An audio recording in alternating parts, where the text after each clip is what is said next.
Hello, and welcome back to MetalDisciple.com's Metalheads podcast. My name is George. And I'm Buke. And today we've got a very special episode for you. But before we get into that, there's a few things I want to mention.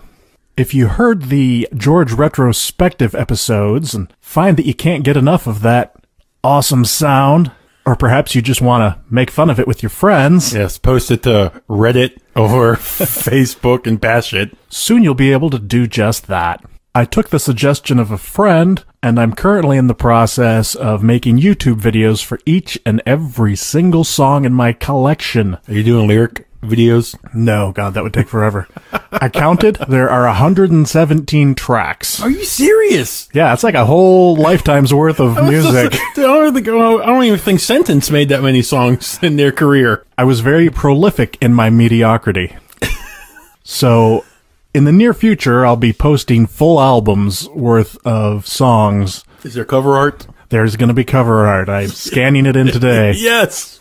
Is this the original? The original cover art with the original recordings. Oh, man. Is this something you made, too? The art, of course. Was this early, like, MS Paint? No, it art? was Was it was Photoshop, but it was like, you know, Photoshop 4 or something. Okay. Really old. Was there any clip art involved? I know, let's see, the first album cover, I took the picture. The second album cover, I took the picture. The third album cover was digital art that a friend of mine who is like an artist, he like put together. Mm-hmm. I think I'm excited. I think the rest of them were photos that I took and then doctored. So the different levels of scorn and derision heaped upon me. So if you have a problem with his artwork now, you can trash that too. Exactly. So look for that in the coming week or two. I expect it's going to be, you know, I'm still converting all the songs into videos to put on YouTube, and I have to, you know, put them with the album art and then create the videos and then get them all uploaded and tagged and everything. So yeah, wouldn't that be funny? You've had a metal review site. How many years now? Over 10 years or so. Yeah. Different names and iterations. Wouldn't it be funny if all the reviews you've done, your 365 video project, wouldn't that be funny if you posting one of your songs from years ago got the attention of somebody out there who wants to, like, and this is what finally hits.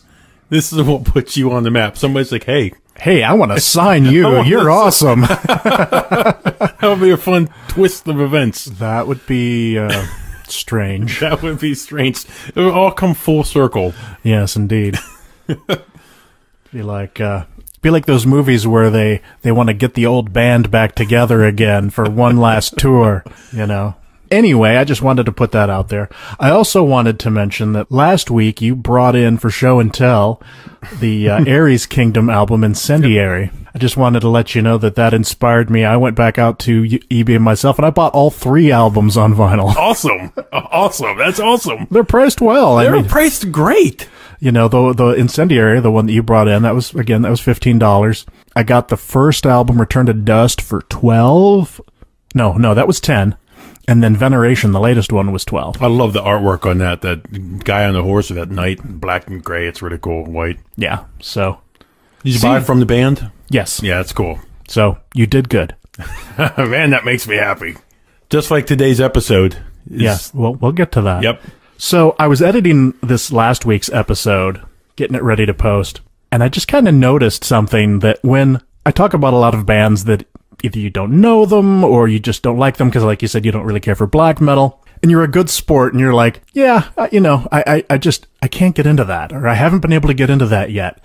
And listening to that this past week, it sounded to me, it just made me chuckle because it was kind of like the way you say it, it's like it's this puzzle that you haven't quite figured out yet. You're like, I haven't quite been able to get into that yet. Like I just haven't found the key or the right combination to get into this band yet. And I mean, maybe that's just wishful thinking on my part, because that's the way I look at it a lot of times when I'm like, I just don't get this. So anyway, I just had to, I laughed a little while I was editing the episode, and I wanted to mention that. A great way, because again, with so many starting points, black metal or death metal and some, I think if you dive in at the wrong point where I may have, Sure. If you hear something bad, especially, you know, me personally, if death metal or black metal's done bad. Oh, there's so much of that bad.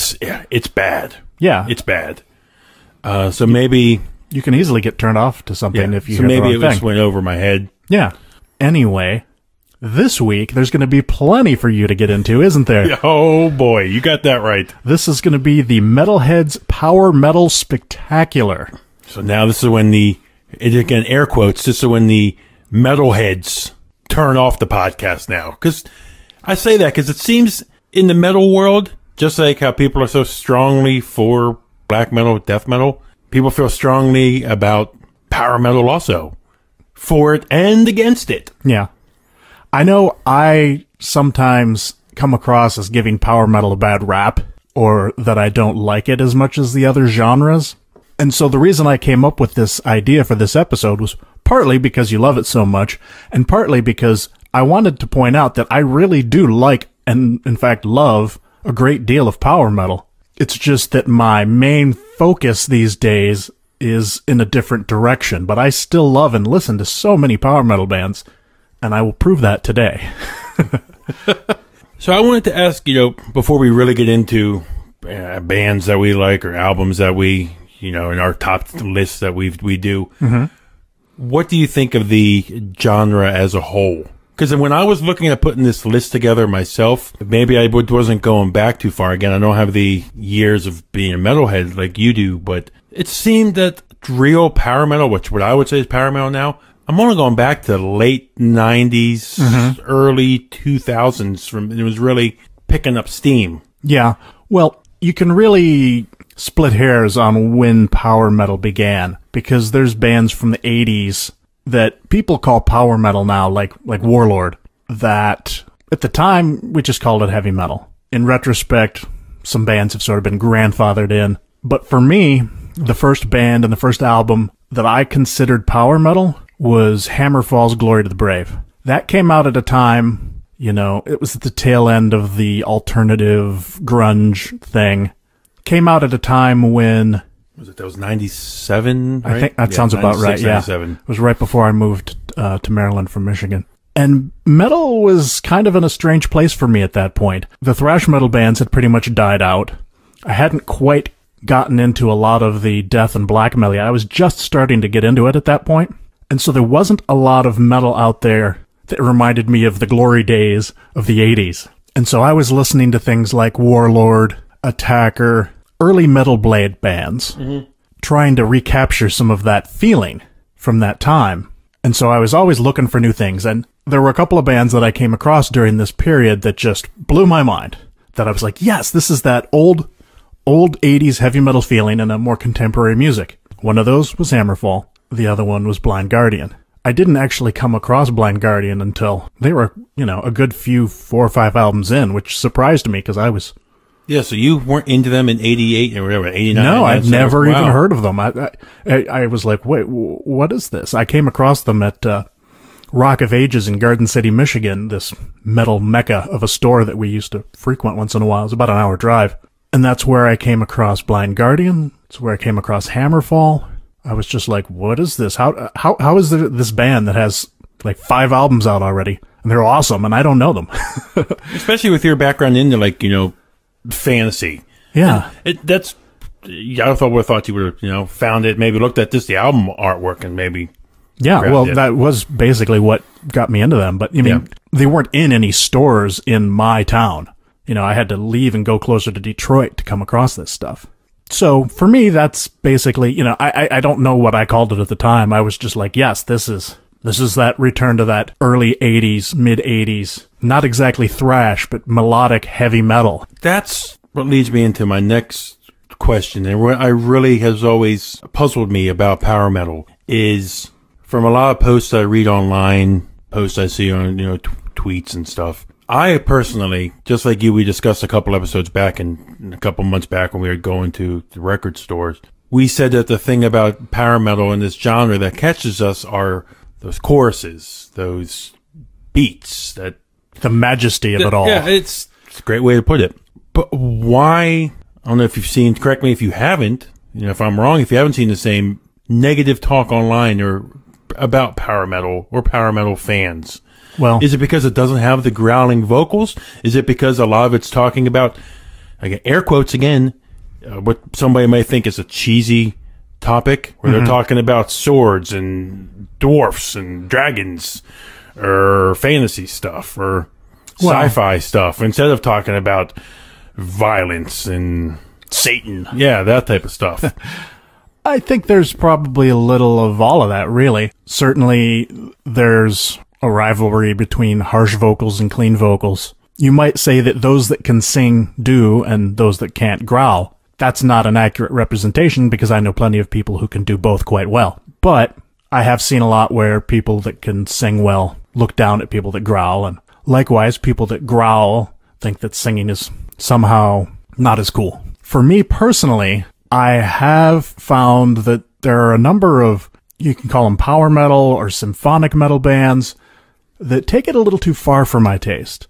It's kind of hard to explain. First and foremost, I like metal. And when it goes a little too saccharine, a little too sugary, where it's almost more pop music than metal, those are the power metal bands that I don't care for. I want to say there was a period where that was prevalent, and I'm starting to hear less of that. I think more of the power metal bands are starting to beef it up again, and so I'm happy with that. Were you talking like the singing style was kind of just like way too poppy sounding vocals with way too many keyboards? I'm not opposed to keyboards at all. I was just about to say that. It's a perfect way to put it. But when, like I said, it's just kind of hard to describe. It's when I hear like Dragon Force, we're going to be talking about them in a bit. I heard their first album and I was like, wow, that guy can play fast. Is this Journey?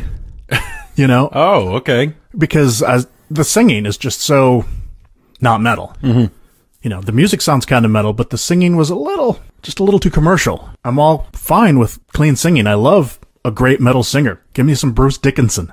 Give me the singers for the two bands we're playing today. You know, that's a great point. Bruce Dickinson and Iron Maiden, they don't do the growling. They don't do the heavy vocals. But they aren't blasted like I see power metal bands. You know, when I think of power metal bands, I think of the kid at the record store who you've seen, or at the metal festival.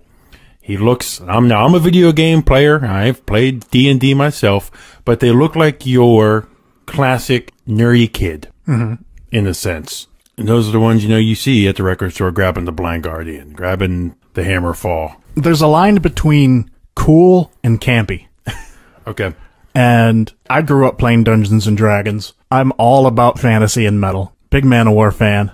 So that sort of thing doesn't bother me in any way. I mean, there was a time when I used to yearn for more of that in my metal. So I don't think the subject matter, I mean, some people probably consider the subject matter too campy. But for me, it's just, I don't know, I wish I could think of a good example of a band that just goes too far, that I'm just like, no. Dream Evil started going there a while for me, if you ask me. Like their Book of Heavy Metal album. That wasn't bad. It wasn't bad, but that's kind of started losing me around there. To me, I guess I'd say that was a little campy. Yeah, I mean, maybe it'll become more clear as we go through this episode, because we're going to be talking about a lot of different power metal bands today. So definitely, there's no shortage of power metal fans, though. If you look online at these festivals, how they do have like a power metal stage and, you know, black metal stage at Wacken and whatever, power metal bands, you know, close out these stages just like Immortal does, and they're packing the place. Sure. All right, well, why don't we get into this power metal spectacular? Power metal is so big and bombastic, I thought it would be kind of cool to double up on everything today. So, normally we have one indie band, today we've got two.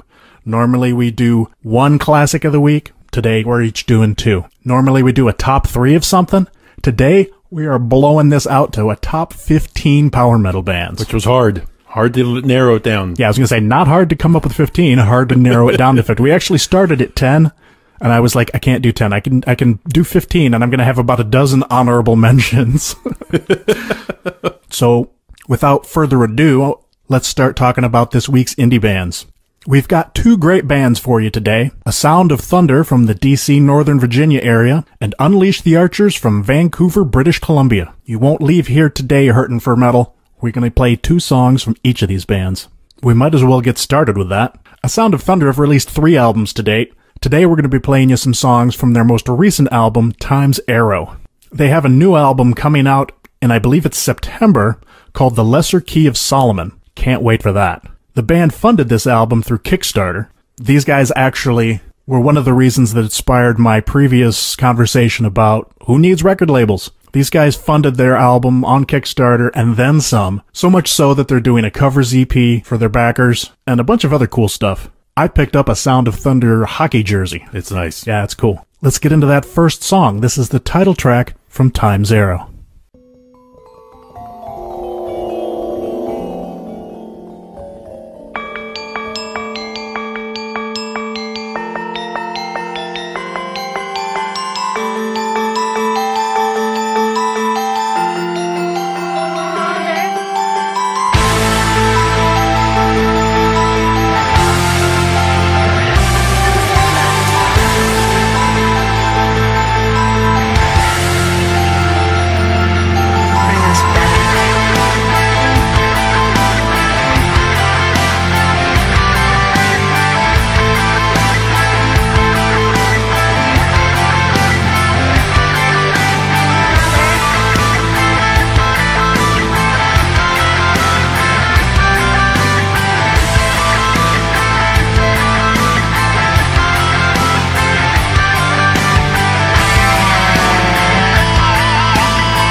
that was pretty epic.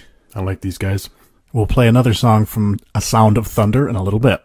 First, let's get into some news stories. Unfortunately, we couldn't skew the world to make all its news power metal this week, so we'll have to take what we can get. First of all, the new Judas Priest album, Redeemer of Souls, made it all the way up to number 6 on the Billboard chart. A little further back in the pack was Goat Horror at number 81 with their new album, Constricting Rage of the Merciless. Did you see this thing about the 50-year-old German guy at the Motorhead concert who gave himself a bleeding brain from doing too much headbanging? Yeah, and this thing got worldwide attention. This thing got, I saw it on Fox News. It was getting it was covered everywhere from Fox News, CNN. I saw it on Bing, Anytime you can say something in the news that shows how awful heavy metal is. There's your jumping off point right there. Yep. Phil Campbell of Motorhead chimed in saying that this was not Motorhead's fault. Well, duh. Back in the day when you had long hair. Did I bang my head? Did you bang your head like these guys you see? Just yes. The thrash metal style, whipping your head around. I think the last time I actually went kind of apeshit like that was at the Megadeth So Far So Good So What tour back in '87. And my buddy and I went to that show, and we banged our head furiously. And the next day we couldn't turn our head. Funny thing you say that. The last time I left the metal show and my neck was actually sore was a Megadeth show. Yeah. It was their Gigantor? It was they headlined it. It was a Megadeth show. I left and literally the next day, just like that, turning in any direction. Yeah. Hurt. Granted, a good metalhead's got a nice, thick, strong neck, and they get used to that sort of thing. Yeah, so I took a different avenue after that of how I enjoy shows. And when I do find occasion to bang my head, I don't do it to the point of excess where I cause my brain to bleed. Is it more of a bobbing now? Yeah, a bobbing as opposed to a, my head now moves at the neck. When I was 17 years old, it moved at the waist. Yeah. It was a whole body, and the hair's whipping around, and, now I might, You may lose a hair. The one that I have left. The few you have left. You only hope that he had a good time. To be 50 and still getting into it that hard, props to him, but maybe dial it back a bit. Do you think he stopped? Like, ooh, what was that? Got a little bit of a headache there. Yeah, got a little bit of a headache. Better have another beer. Yeah, I'm a little dizzy. Did you happen to watch the baseball All-Star game this past week? I watched the Home Run Derby. Yeah. Did you happen to see the Metallica Sports Center commercial? Saw it on YouTube. Yeah, I saw it there first, but I did actually see it when it played. They're getting around, man. These guys are getting around. Yes, they are. It was a pretty funny commercial. Yeah. I like when the guy comes in, takes the, Kirk has the guitar lessons thing up on the bulletin board, and he takes one of the little tabs and puts his gum in it, and Kirk's all like, "What the fuck, man?"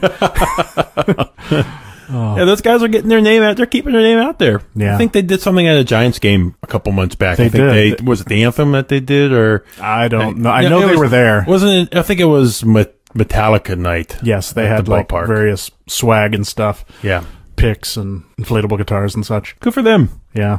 Barb was commenting on how gray Kirk Hammett looks, but the guy still looks good, though. I think it looks good on him. Yeah, he wears it well. He does. He does.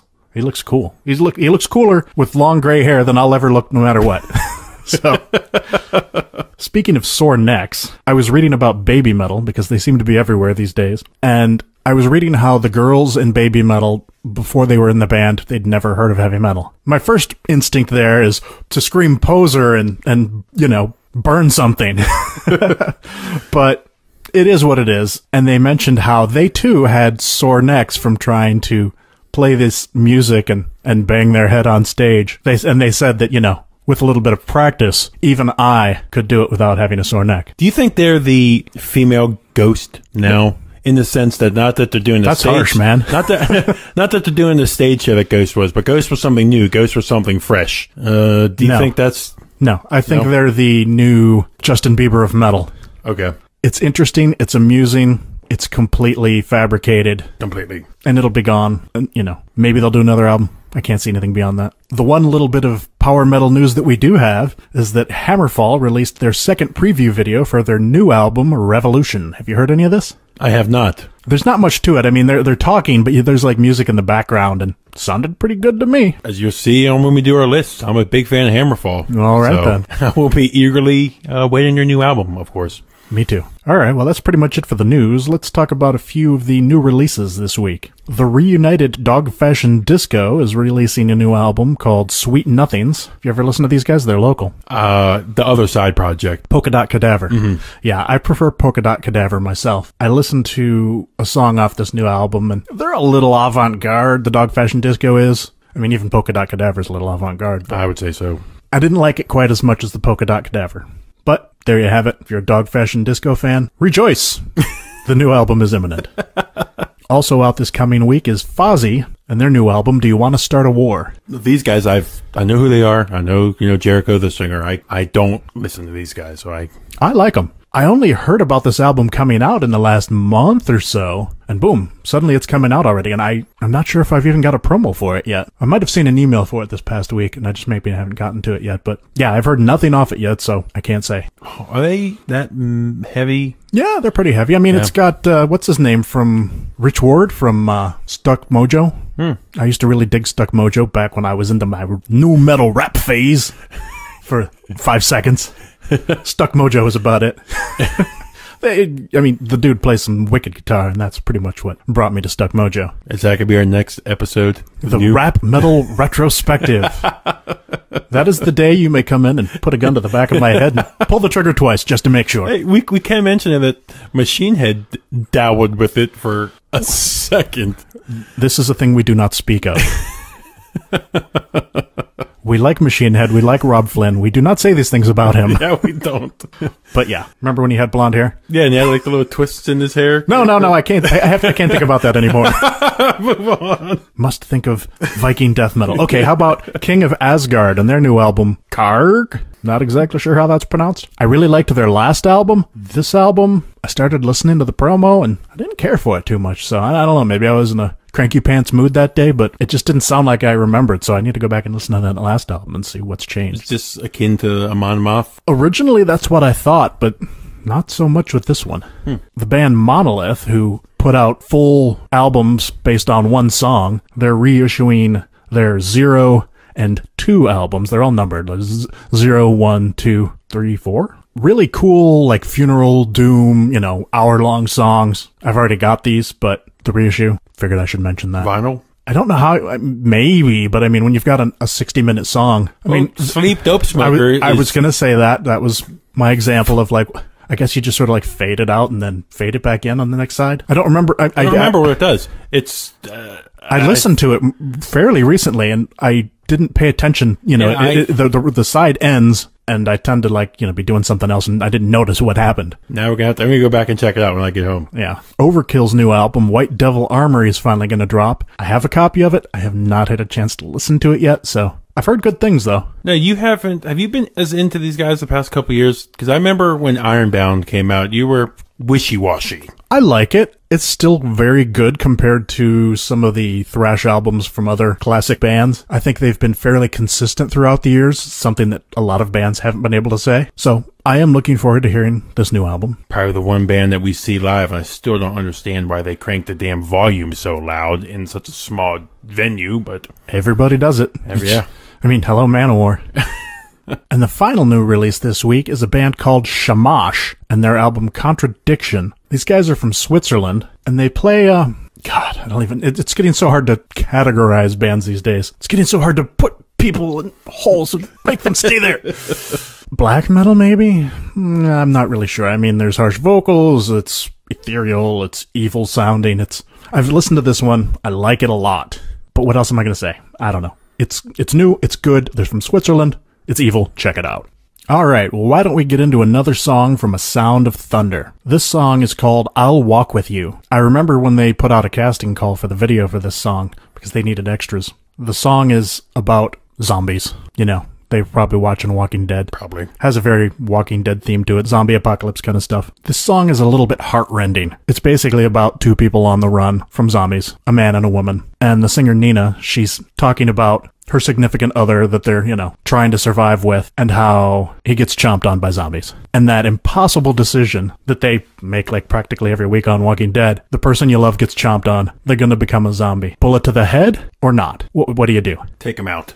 You take them out? Yeah. That's pretty cold. You take him out. You can't let him turn. Right. Well, the solution in this song is that you let them chomp you and they both walk together. Hence the title, I'll Walk With You. It's a pretty awesome song.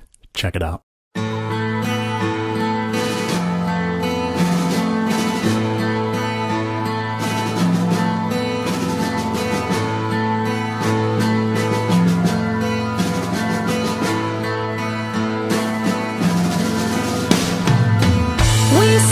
Coming from a distance, we heard the screaming on the news. You barricaded all the windows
Well, all right. A Sound of Thunder. I'll Walk With You. Pretty awesome. Let's get to today's centerpiece, our best of list. We each create a list of our top 15 favorite power metal bands / albums. Normally we do a top 3. We just couldn't narrow it down to 3 bands. We couldn't narrow it down to 10 bands or albums. We went with 15. Could have gone more. Easily. And I have to admit, you're normally the one that pushes to putting these in order. I found that very difficult. Very difficult. So while these are ranked, it's pretty whimsical. Okay. And could change at any time. All right, so we picked band and album. So you mentioned that you're going to have repeat bands. I only did one album, or one band and one album. But you go first. I tried to rank these. Again, I am a big power metal fan. So really hard. So I'm going to start out the band by the name of their self-titled album. The band's name is Falconer. Hell yeah. Self-titled album, Falconer. Next on the list, Primal Fear with their album Devil's Ground. Nice. Nightwish with their album Once. You consider them power metal? I consider them like symphonic. Splitting hairs, I know. Yeah, it was hard. Right. Okay. It could have gone either way. Okay. Next one, Sonata Arctica, Reckoning Night. Long list of albums I could have chose from. This one I decided to go with. Next is Sabaton, Primo Victoria. If you've never heard these guys, they are a power metal band that take a lot of historical references. World War I, World War II, Vietnam, even earlier than that. That's what their songs sing about. Really cool stuff. Yeah, good stuff. Next is a band that actually you and I interviewed, Rhapsody, and their band, their Rhapsody album. of Fire, you mean? Yes. Wait, no. Luca Turilli's Rhapsody, you mean? Yes. No, the Rhapsody before that name BS. The one and only. Power of the Dragon Flame. Next, one of my favorite singers in the genre, Avantasia. They're the first part, the metal opera. Next, maybe you don't agree with it being so kind of far up on my list, instead of closer to the number 1 or 2, is Blind Guardian, Imaginations from the Other Side.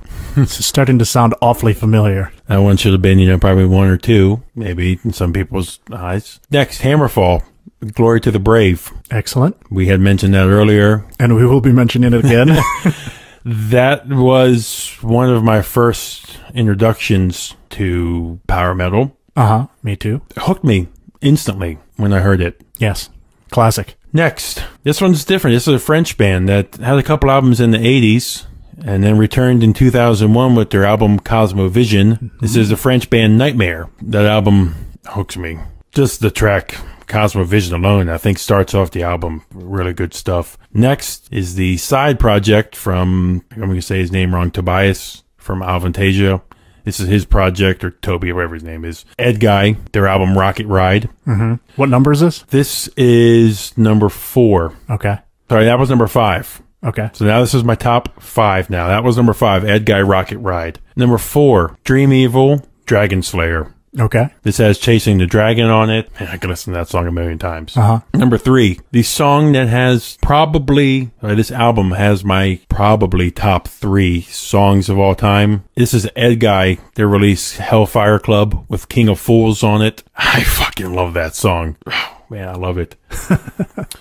Number 2, it's a repeat again of a band, but Hammerfall, their album Crimson Thunder. Okay. Which has the title track Crimson Thunder, Riders of the Storm. Number 1. What is your number one? This drum roll. This could go, you talk about earlier, Nightwish, splitting hairs and stuff like this. Some people would say, they're just true metal band and stuff like that. Some people could say that they are power metal. It's the American band Iced Earth. This is their album Burnt Offerings. Interesting. Not where I thought you were going, but I was surprised that they weren't in there, so interesting. All right. I could go both ways. You go both ways? The album, it's looking back on it, probably not a power metal. Well, I was considering that with them as well. I was like, I didn't include Iced Earth for that reason. I'm like, yeah, they're kind of power metal. They're kind of, I don't know, just metal. Yeah. With everything else that I had on my list, I was like, I'm just going to leave it off. If there's a question, I'm leaving it off. Yeah, I probably shouldn't have put them on number 1. If I was to really... I did the same thing with my number 1, so don't worry about it. Okay, so that was it. That was my list again. It was tough. Extremely hard. Each of these albums is the classic power metal album that has one or two songs that hook you, gets stuck in your head. You're saying it over and you're singing it over and over and over again to yourself. Personally, I can't speak enough of these albums. Check them out. You won't be disappointed. Excellent. Thank you for that. I had a lot of fun. Probably this is my most fun putting this list together so far. I'm eagerly awaiting yours. All right. Well, I'm going to admit right now that a lot of yours are on my list. So that's probably a good sign, right? Yeah. All right. My number 15 is a band called Lost Horizon. And, Man. and their first album, Awakening the World. Oh, man. I go with their second album, but yeah. Yeah. Well, when I got this album, you know, this was, what, early 2000, like 2001, I think? Yep. And it was just phenomenal for the time. I was like, wow, now this is power metal. You know what I'm saying? It's funny, when I was researching my list, did you know that Hammerfall's singer used to be in this band? No, I did not. He didn't sing on either of the albums, but like when they first started out, he was in the band. So and I thought that was interesting. You know, hold on. Now it's bothering me because now I feel that I let myself down. Because their 2003 album, A Flame to the Ground Beneath. Oh, man, I love that album. Yeah, good stuff. Let me change my list. Yeah. No changebacks. No, damn it. Go ahead. All right, number 14. This one is questionable. It's sort of a power metal subgenre, if you can even split hairs even further. This is Ailstorm, and their as yet unreleased, but I've heard it, new album, Sunset on the Golden Age. You gotta love pirate metal. Yep. And you gotta love pirate metal that's also drinking metal. Very much so. It's fun to listen to. And their new song, it's called Drink. I don't know if you've heard this, but it's so catchy and it gets stuck in your head. The chorus goes, "We are here to drink your beer and steal your rum at a point of a gun. Your alcohol to us will fall, 'cause we are here to drink your beer." Yes. That's so awesome. There, let's clang our glasses together. Indeed. I love it. Swing from the chandeliers like a bunch of drunken pirates. Exactly. I've liked some of their previous albums pretty well, but listening to the new album, definitely my favorite from the band. Number 13, Dream Evil and Dragon Slayer. Yes. So that's our first duplicate there. We are in agreement. Number 12, Hammerfall, Glory to the Brave. As much as I was talking that up, it's awfully far down the list, but it's on the list. Twice on this list, I had two bands in one position. Okay. Because they're related. So number 11, Edguy / Avantasia, Hellfire Club, and the Metal Opera Part 1. Oh, yes. So, yes. Again, we are in agreement. Number 10, in George's top 10 list, Sabaton, Primo Victoria. Yes. That was their first album, was my first taste of the band. I liked the kind of rough vocals, reminded me of Running Wild, War, Battle. Good stuff. That's, Great that's what stuff. power metal's all about. When you first introduced me to these guys and you said check them out, it was, again, how we always would look for something different. Just like you said, it was that, hey, you're turning on power metal, but then he's hitting you with these gruff vocals. Yeah. It was cool. My number 9, I think you're going to smack yourself because I can't believe these guys weren't on your list. 3 Inches of Blood and Long Live Heavy Metal. No, I was battling myself in the car because it was my number 1. Advance and Vanquish was my number 1. And then you're just like, nah, screw these guys. I'm taking them off the list altogether. No. Because you didn't think it was power metal. I didn't. I'm in a battle with myself. Well, if I put Iced Earth, I don't know why I couldn't put 3 Inches. I initially was going to leave them off the list as well. So, because back with that first album, Advance and Vanquish, they had harsh vocals as well. And you see they're here at the bottom of my list now. Yep. And so I was like, it's not technically maybe power metal. I don't know. But, they don't have harsh vocals anymore. Nope. It's straight up power metal these days.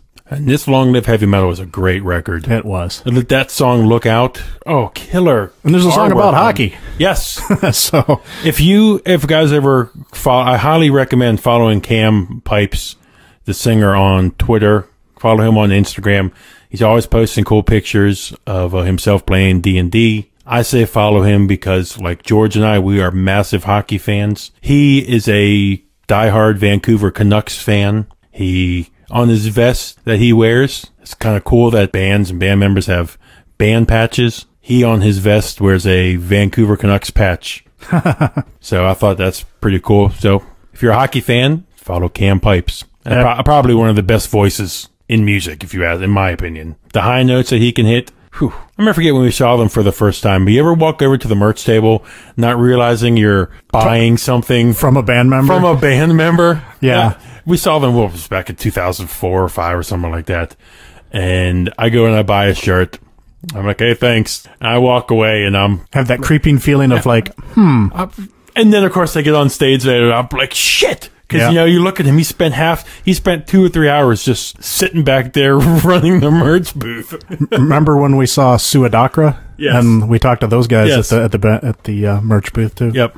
That's pretty cool. All right, number 8. This is another split one. Halloween and Gamma Ray. Halloween's Walls of Jericho. Gamma Ray's Insanity and Genius. Do you have Halloween on your list again? No. Wow. Why do you say that? Because you didn't go with Keeper. No, I didn't. I'm a Kai Hansen fan. Okay. So I didn't really care for too much Halloween after he left, which he's on Keeper Part 1. Not Part 2. He's not. That's probably why I'd never cared for Part 2.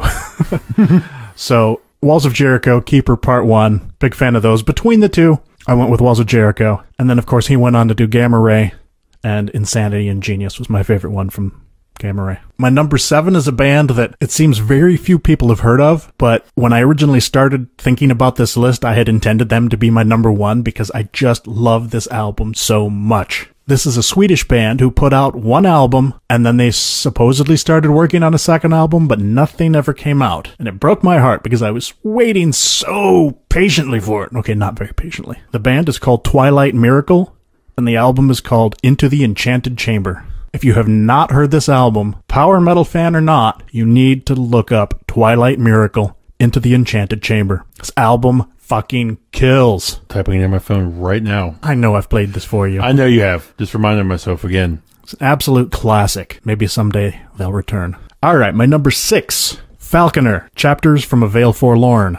The second album. First album is good. Second album is better. Probably some of the best cover art, too, in my opinion. Yeah. And the guy is a really cool singer, right? I think we've mentioned it before. He kind of has a Theatrical. That's because he's a theater guy as opposed to a heavy metal singer.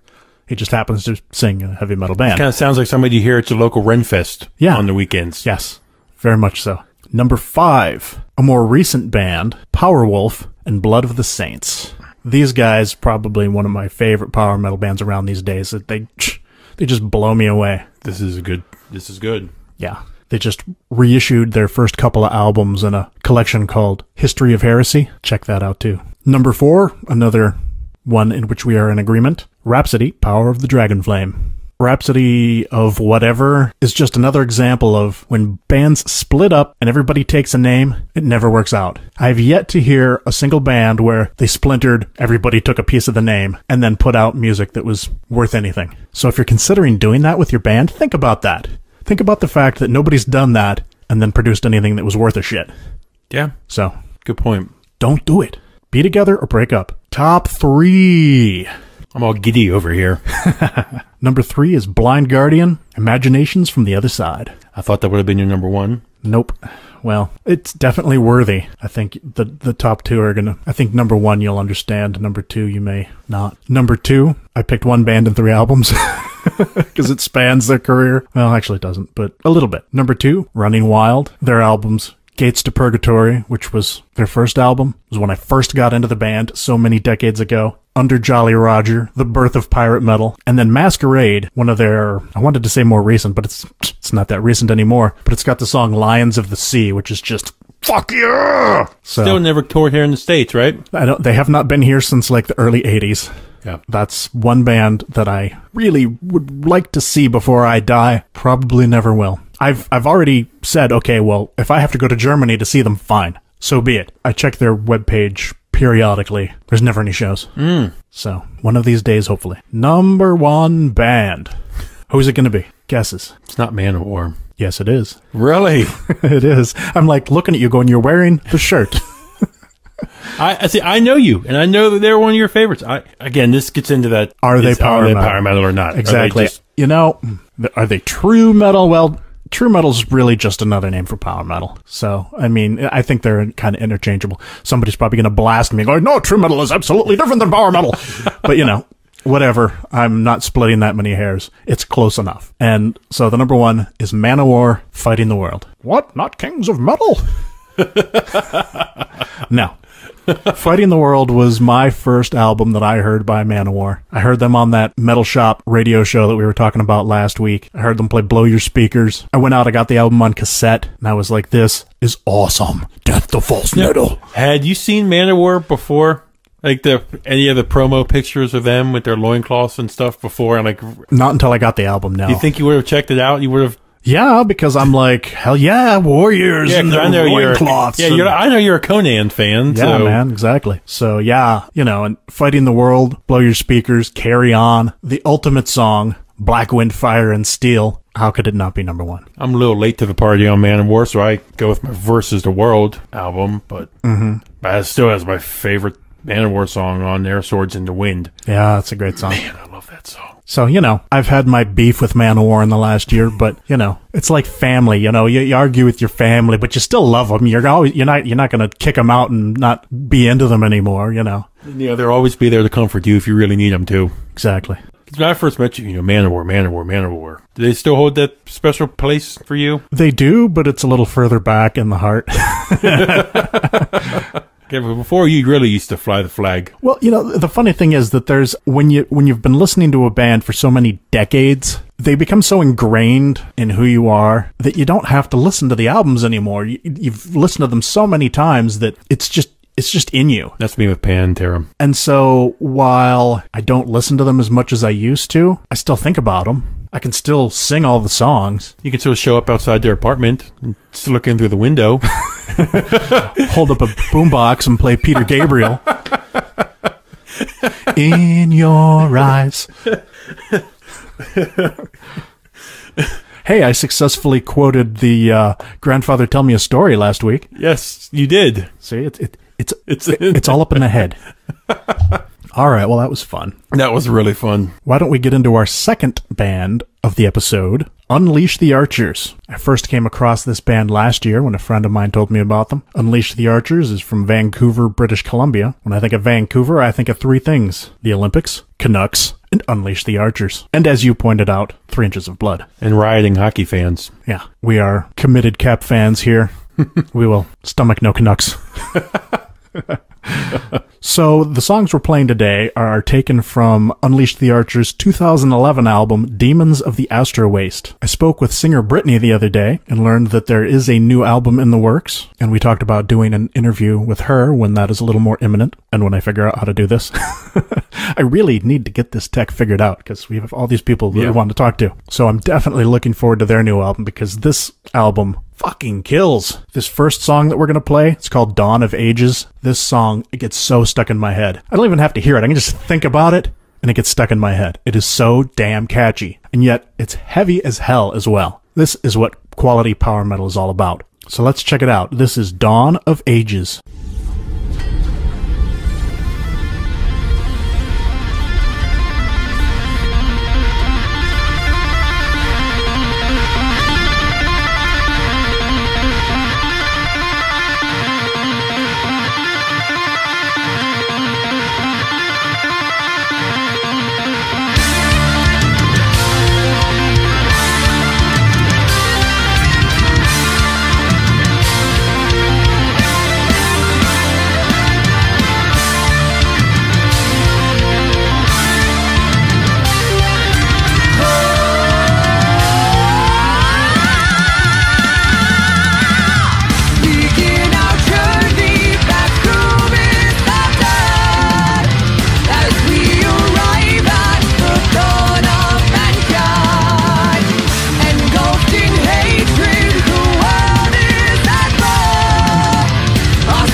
All right. Tell me that song is not stuck in your head already. It already is. You again gave me a little snippet as we're setting up today. Mm-hmm.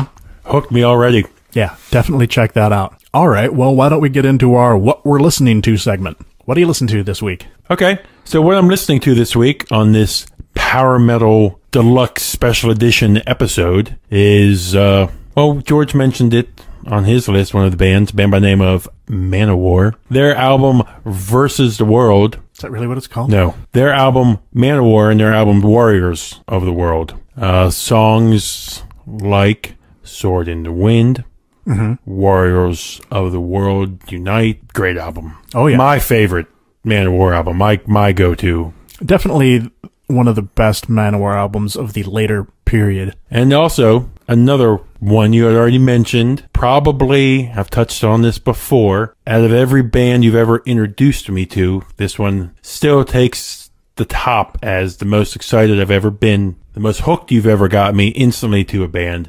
This is 3 Inches of Blood, Advance and Vanquish. Yes. This is when 3 Inches of Blood still had 2 singers. Right. A bunch of this album talks about killing orcs. You gotta kill those orcs. You gotta fucking orcs. Just destroy the orcs, marching into battle. You get Cam's high-pitched vocals are matched with death growling vocals. Great, guitar and drum work behind it. Just a great album. It is still one of the albums I can go to every day, listen to it top to bottom. Excellent. The track Deadly Sinners, Revenge is a Vulture, Kill the Orcs. Great album. So awesome. That's for this Power Metal episode. That's what I'm listening to this week. Excellent. Thank you. All right. Well, for my 2 albums this week, the first one is kind of a surprise to me and probably to you, is the new Dragon Force album, Maximum Overload. I've never really been much of a fan. As I mentioned earlier, I was like, it sounds like Journey playing really fast, But I got the promo for this the other day, and I started listening to it, and, it's not bad. What do you think of these guys? They used to capture me a lot. Okay. When Through the Fire and Flames, when that was real big, that song. Is that the big fast one? Yeah, that was... I remember Kirk Hammett going, what the fuck? I can't play that fast. I can't even remember what the name of that album was. But that song was on Guitar Hero at the time. Right. Blew up because everybody was like, what the hell is this? Yeah. Then their next album came out after that. It's like something Sonic. I can't remember. Sonic Beatdown? That's it. Or was that Death Angel? No, that was them. That was, Was them it because they them? had kind of like a space girl or something on the front of it. They kind of just trailed off because It wasn't that engaging. Wasn't engaging. You knew what you were going to get. This super extremely fast playing. Yeah, maybe it's just because of the theme this week, and I was open to it. But I was like, yeah, all right, I'm digging it a little. It definitely pushes the envelope, or rather not the envelope, but the limit of what I'm willing to listen to. The second album that I was listening to this week, kinda power metal, but mostly not. The vocals are mostly harsh. This is Winter Sun and their second album, Time Part 1. This album is just so dynamic. It's huge.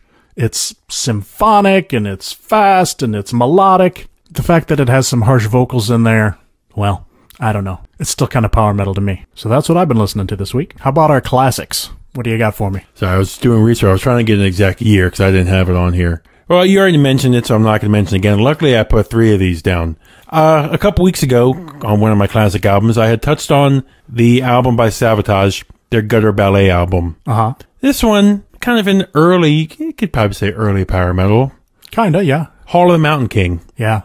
From that's what I was just looking up, from 1987. I was thinking Savatage when I was making my list, and I was like, I don't know, they maybe went a little more prog, but, it's definitely reasonable to put them in this category. And then my next one, I had a hard time narrowing down one of their albums to put, because I know for a while they were putting out a bunch of albums, and they all were kind of the same. This is Stratovarius 1996's release episode. They're one of my favorite metal bands. They kind of lost me there for a while in the 2000s because they kept releasing albums that were just kind of running the mill for them. Yeah. But this was a great breakout album for them. Right on. Yeah, Stratovarius, along with Sonata Arctica, never really grabbed me. But they are great musicians. I can acknowledge that. So, right on. Good choice. My first classic this week is a band called Morgana Le Fay, and it's actually a compilation album. It's called Past, Present, Future, and it takes tracks from, I think it's their first 3 albums. I could have picked one of the first 3 albums and that would have been fine, but because, you know, I don't usually tend to do greatest hits or compilations and such, but this was actually the first album that I bought by the band. This was another one of those Rock of Ages purchases in the mid-90s where I was like, what is this band that looks all metal, and I haven't heard them, and they have a bunch of albums. And so I picked it up, and I was like, hell yeah, this is exactly what I've been looking for here in the mid-90s when everything is Soundgarden and Nirvana. Not Nirvana, he was dead by then, but, you know, Pearl Jam and what have you. And just some really good songs on here. I really like songs like Rumors of Rain, Alley of the Oaks, Battle of Evermore, and the massive Symphony of the Damned. So make sure to check these guys out. My next classic for this week, the band didn't start out as a power metal band, but they they broke up for a little while, and they were apart for a few years, and then they came back, and they had a new sound. And in 1988, they put out an album called Thundersteel. This is Riot. Yep, you had me get this. Good. Guys, you got it on vinyl just recently. Yes, I did. This album blew me away. I mean, I remember buying the cassette, Record Town in Ann Arbor, Briarwood Mall. There was a little bin out front of the store that just had a bunch of cassettes tossed in it, and they were, you know, $5.99 or something like that. And I picked it up, and I'm like, Riot. Not Quiet Riot, okay, just Riot. Huh, I hadn't heard of any of their earlier albums yet. The album art looks like something out of a Marvel comic book. It does. You know, almost like, I don't know, Silver Surfer or something. And I was like, do I get it? Do I not get it? It kind of looked like a knockoff. I mean, a one-word band, Riot. Not exactly, you know, when there's bands coming out like Metallica and Megadeth and Slayer, you know, the band name Riot didn't really inspire confidence. But I couldn't think of anything else to pick up that trip, so I bought it. Holy hell, this album's classic. Speaking from the viewpoint of listening to the cassette, the first side of the cassette, I didn't actually check the vinyl to see if it breaks up the same way, but the entire first side just blew me away. Thundersteel, the title track, amazing. Fight or Fall, another really good song. Sign of the Crimson Storm, that always makes me think of Sign of the Southern Cross. It's the same kind of heavy groove, just massively awesome song. And then probably my 2 favorite songs on the album, back to back, Flight of the Warrior and On Wings of Eagles. Man, if those songs don't get you going, get you pumped up, I don't know what will. Well, when I get home to take care of my baby, I know what I'm putting on. Yeah, awesome album. If you haven't heard this yet, make sure to check it out. And unfortunately, remember we had tickets to go see these guys? No. And we didn't have tickets. They were going on tour again, or they were about to. Yeah, and then Coming to Empire, and then he died. Yeah, Mark Rialli died. That was tragic. It was a real loss. I remember you were really excited about that. Yeah, that would have been awesome to see him. Even though, knowing our luck, they probably wouldn't have played. Why is that? Because remember, that always happens. Remember, these bands have a catalog. A lot of the old stuff you won't hear, they maybe play a track or two. That's true. That's true. Yeah, speaking about concerts and stuff, on this power metal episode, surprisingly enough, I have never seen, well, aside from like 3 Inches and Manowar, I've never seen a power metal band live. Really? Yep. I've never seen your Hammerfalls, your Blind Guardians, your any of the, well, Rhapsody. Yeah, we saw Rhapsody and Manowar. But yeah, I've never seen any of these bands at all. Stick with me, kid. I know you had a horrible experience at a Blind Guardian show once. Yes, I went to see Blind Guardian at Jack's, now called Empire, and I think the opening band of some local band didn't show up, and for whatever reason, they made us wait outside like 2 extra hours past door time in like January. Now, I don't know if you've ever been to a heavy metal show before, but metalheads are not standing outside the show in their warm, toasty jackets waiting to get in. No, they're out there, if in anything, denim and leather brings us all together.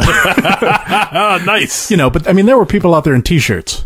You know, that's not uncommon. I think I was wearing... Actually, I don't think I was wearing anything. I think I was just wearing a t-shirt because I don't think I had a leather jacket anymore, and I certainly wasn't wearing a jean jacket. So yeah, I was probably out there in a t-shirt for like 2 hours in January, freezing my balls off, cursing the owner of Jack's for not letting us in. I was like, if this was like anybody else, I would have left. But as Blind Guardian, I'm like, when does Blind Guardian come here? I mean, maybe they have since. I don't know, but I'd never heard of them coming. I was not going to leave. And the wait was worthwhile. They did play awesome. Was it packed? Yeah, it was pretty packed. I also saw Hammerfall once. Might have been the Iced Earth show that you ditched me for.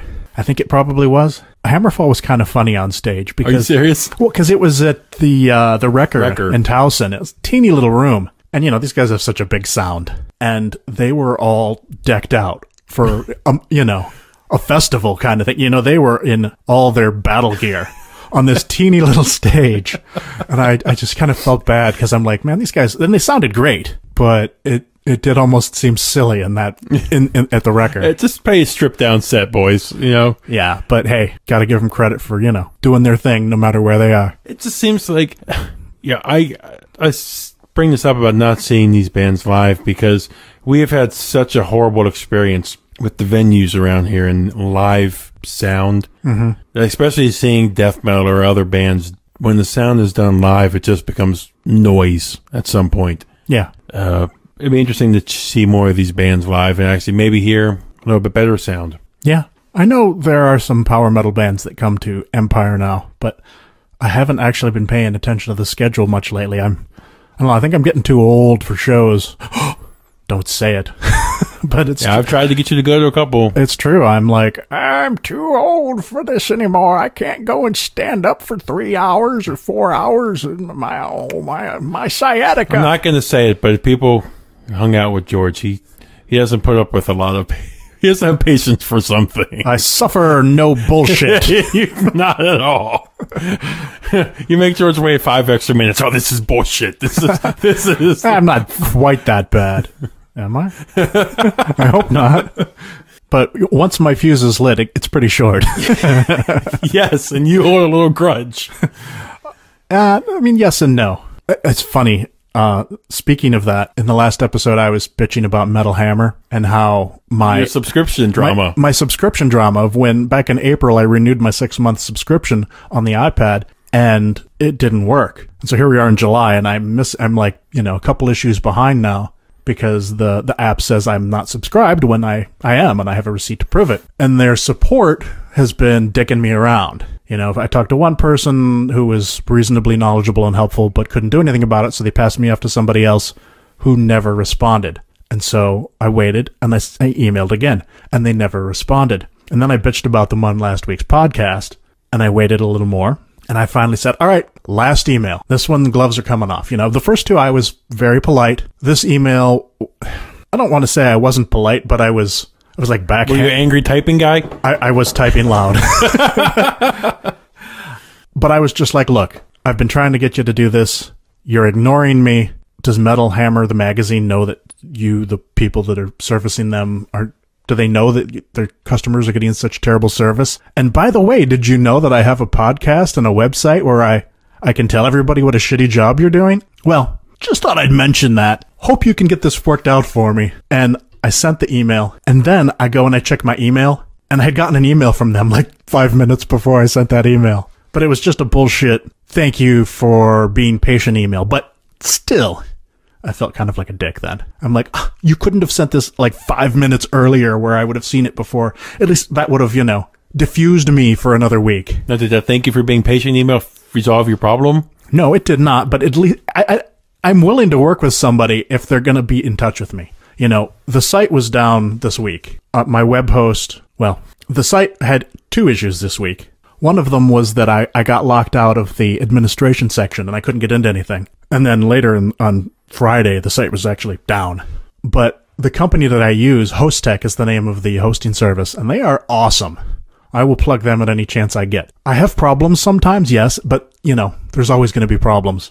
But their customer support is second to none. I email them any time of the day or night, week, weekend, whenever. I'm generally within the hour have an email back from them, at least acknowledging, not an automated email either, but somebody writing and going, hey, try this, or hey, we're looking into it. I always get a response back. And it took like 2.5 days for me to get back into the back end of the site, but I was hearing from them like hourly that entire time. And they were always saying, well, try this, try this. Okay, that didn't work. Okay, try this. So I can't get mad at that. I mean, I was upset about the situation, but I couldn't blame them. Yeah. So speaking about internet troubles, totally off topic. Maybe we could have talked about this in news. Do you follow Mastodon on Twitter? I don't know. Some asshole hacker group hacked into their Twitter account, and for literally the full day, Yeah. was sending out racist Ooh, tweets, racist photos. not cool. Totally. And I'm just sitting there watching their Twitter followers Drop. and I feeling bad because I know you've been victim of hacker attacks. Yeah, I had before. I had my site defaced once. And I feel bad for these guys because of course it's out of their hands. Some asshole behind a computer screen thinks it's funny Yeah, to post this stuff. So that's just ridiculous. yeah, that happened a couple of days ago, but they wrangled it back and deleted all those. Hopefully they get their followers back. I hope, and I wanted to say that I hope that people out there have enough smarts to obviously realize that was not, they even went in and changed their Twitter picture to some online hacking group or whatever. So I hope that people realize that obviously they were losing followers. Sure. But I hope people out there realize that, hey, it's not obviously Mastodon. Yeah. Well, they're a big band. They're a popular band. I'm sure if people don't come around, they'll at least get new followers Yeah. very soon. All right. Well, I think we're just about ready to wrap up this week's man. episode. I don't want it to end. No. Was it good for you?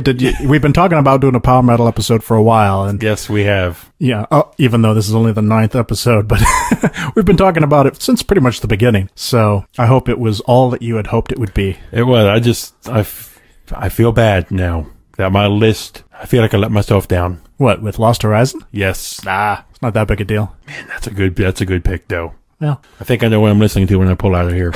right on. All right, well, we still have one more song to play. Before we do, though, I just want to thank A Sound of Thunder and Unleash the Archers for letting us play these songs today. I can't wait to hear your new music, and I hope we'll be talking real soon, just as soon as I figure out how to do that. All right, here we are. This is Unleash the Archers and General of the Dark Army. See you next time. Later.